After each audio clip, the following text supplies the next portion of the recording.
So, has Disney dumped DEI? A previous SEC filing sounded like they hadn't.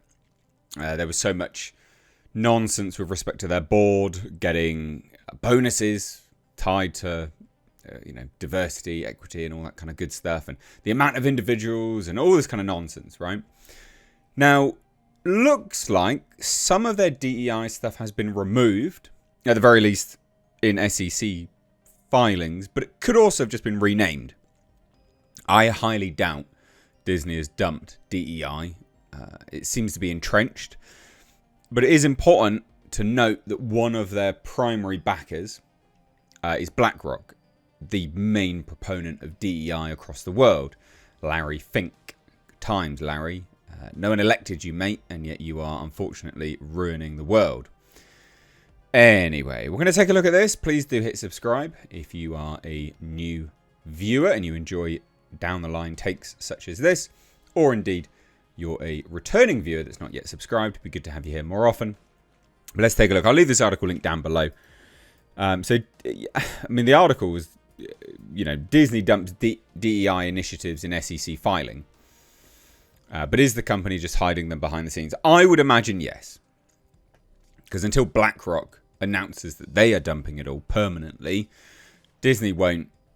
They're not going to stop. Also, there is the other element of this, which is the Academy, right? The Academy needs to dump it all as well. The Academy of Motion Picture and Arts, so the Oscars. Because that also sets a standard which the entire industry follows. It drips down, it trickles down to everything. So the Oscars, you get nominated for Oscars if you follow certain nonsense quotas, which is quite literally a checklist at this point in time. And so that trickles down. So unless they get rid of that as well, so there's two things really predicated on whether Disney are ever going to get rid of this, is the Oscars and BlackRock. But whatever, we'll take a look anyway, because it is comical. So Disney's quietly removed two of its major DEI initiatives from its latest SEC filing, signaling a potential retreat from the woke policies that have dominated its corporate strategy in recent years. I doubt that, but okay. Well, I don't doubt that they've done it, but they won't be walking it back. With the Trump administration cracking down on DEI and major corporations like Amazon, Walmart, Boeing and Ford scaling back, Disney's decision to drop Reimagine Tomorrow and the Disney Look from its 2024 SEC 10K report might appear to be a response to the changing political and cultural landscape. But is Disney truly abandoning DEI, or is it merely trying to hide its agenda from public scrutiny? It's trying to hide it. So it says this: for years, Disney proudly touted its Reimagine Tomorrow initiative, which promised that 50% of all regular and recurring characters across the Disney universe would come from underrepresented groups. I always find this to be underrepresented where? Because white people worldwide are the minority. So underrepresented where? The program gained notoriety in 2022 when a leaked company-wide Zoom call, revealed executives openly pushing an identity-driven agenda. Another executive boasted about removing the words ladies, gentlemen, boys and girls from theme parks to fall more in line with gender politics. Such a weird thing to do as well. But now in 2024, Reimagine Tomorrow has quietly disappeared from Disney's official DEI section in its SEC filing. I mean, if it has a DEI section, it's not dropped it, has it? Not fully. So the Disney Look, the company's so-called inclusive appearance policy, has also been scrubbed. In the company's 2023 SEC filing, it stated that Disney's employee appearance guidelines were, quote, updated to cultivate a more inclusive environment that encourages and celebrates authentic expressions of belonging among employees.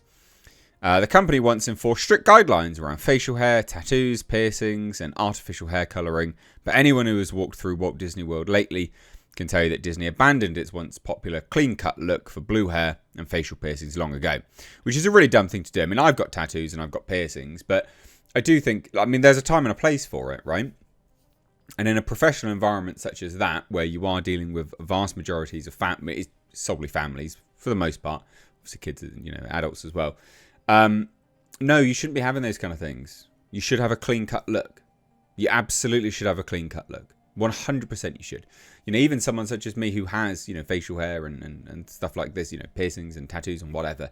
Even I can recognize the difference. Even I can recognize Anyone with half a brain cell knows that you should maintain a professional image in a professional place such as that.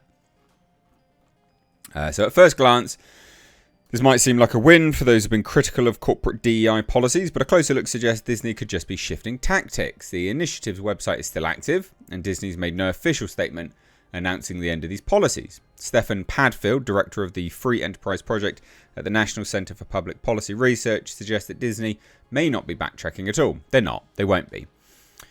Disney dropping Reimagine Tomorrow from their DEI section could mean they're walking back their DEI investments, or it could signal they're hiding them. Either they recognise that more litigation is coming, or it could be part of a vibe shift. It's not part of a vibe shift. They get so much money from BlackRock, it's not part of a vibe shift. The Academy has to walk it back as well. Yeah, Disneyland and, the Disney parks may be looking to move some back. That's not related to the Academy, but Disney parks and things are still related to BlackRock. In other words, the removal of the SEC filing may be nothing more than a calculated move to shield Disney from further scrutiny while it continues to push the same agenda behind the scenes. Yes, it absolutely is. And obviously this is all to do with Trump and investors as well.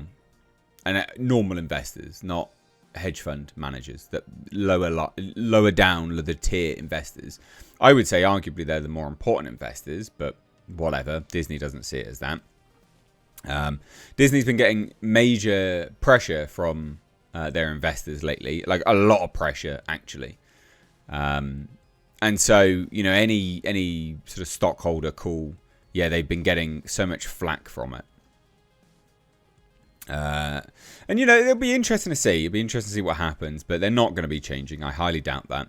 You got two main reasons, like I said, BlackRock and the Academy.